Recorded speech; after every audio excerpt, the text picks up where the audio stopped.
அவ்வளவு இது கொள்ளடிச்சு வச்சாச்சு. அவங்க அப்பா உங்களுக்கு பழைய ஆளுக்கு தெரியும், 2.5 ஏக்கர் விவசாயிக்கு தருவேன்னு சொல்லி தான் ஆட்சிக்கு வந்தாரு. அடுத்தது எம்ஜிஆர் முகத்தை வச்சுதான் அவரு காலில் விழுந்து அவரே ஆட்சிக்கு வந்தாரு. யாரு?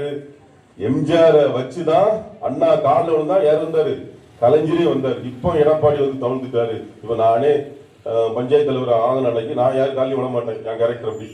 நான் வந்து டக்குன்னு தலைவான காலில் விடுவேன். ஒரு பாசம், ஒரு அப்பா அம்மா காலில் நம்ம விடுவோம்ல. நம்ம வந்து பொங்கலுக்கு எங்க தாத்தா ஆச்சுன்னா காலில் விடுவேன், திருநாள் பூசி கை நீட்டு திருவாப்புல. அதே மாதிரி ஒரு சந்தோஷத்துல நான் ஜெயிச்ச உடனே என்ன பண்றேன், டக்குன்னு வந்து தலைவான காலில் விடுவேன். அதை நீங்க போட்டோ எடுத்து இந்த அம்மா போட்டோ எடுத்து வச்சுட்டு தலைவர் வந்து காலில் விழுந்துதான் பதவி போயிட்டாருன்னு சொல்லி என்ன அர்த்தம்? அப்ப அவருக்கு ஒரு முதலமைச்சர் பதவி அந்த அம்மா இது பண்ணான்னு சொல்லிட்டு அவரு காலில் வளர்ந்து ஒரு நமஸ்காரம் பண்றாரு. அதான் எடுத்துட்டு காலில் விழுந்து இவரு அவர் பையனும் சரி, உதயநிதியும் சரி, அக்கா கனிமொழியும் சரி, ஃபுல்லா கிரிட்டிசைஸ் பண்ணி பண்ணி பண்ணி பண்ணி பண்ணி இந்த நாட்டு மக்களுக்கு எதுவும் செய்யலைங்க, நல்லா இருப்பீங்க, 6 லட்சம் கோடி கடன் வாங்கியாச்சு. இது வார்த்தை கிட்டத்தட்ட சுதந்திர அடைஞ்சல இருந்து இது வார்த்தை 2 லட்சம் கோடி கடனே கிடையாது. இப்போ இந்த 2021 to 26 6 லட்சம் கோடி. சாதாரண ஒரு வீட்டுல ஒரு ஒரு சாதாரண ஃபேமிலியில ஒரு 20 லட்சம் ரூபாய் கடந்தாலும் இந்த வீடு சோழி முடிஞ்சு.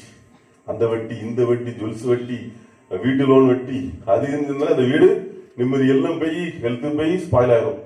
ஒரு சாதாரண ஒரு 20 லட்சம் ரூபா, அடுத்து ஒரு 50 லட்சம் ரூபா, இல்ல 1 கோடி கடன்கள் கூட என்னத்துக்கு ஆகும்? இது தமிழ்நாட்டை அடகு வச்சு 6 லட்சம் கோடி கடன் வாங்கியாச்சு. வச்சுக்கிட்டு என்ன பண்றாரு? அவ்வளவு மீடியாவுக்கும் பைசா பேக்கேஜ். இப்ப நான் வந்து நீங்க எல்லாரும் படிச்சவங்களா இருப்பீங்க. கிளாஸ்ல எப்படியும் நம்ம 45 ஸ்டூடெண்ட்ஸ்ல ஒரு ஸ்டூடெண்ட்ஸ் நல்ல பேச்சாளராக இருப்பான்.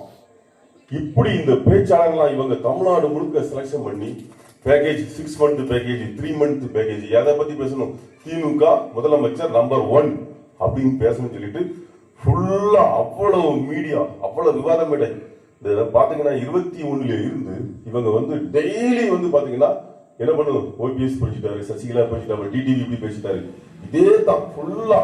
அப்ப நம்மளே பார்க்கக்கூடிய ஆள் என்ன, ஆமால எடிங்க பிரிஞ்சுக்கலானே, சரிதான், இப்படியே சொல்லி சொல்லி கரெக்டா 24 ஆட்சிக்கு எம்பிஏ செலக்ஷன் பண்ணியாச்சு, வந்துட்டாரு. அடுத்தது இப்ப இறைவன் நிலமட்ட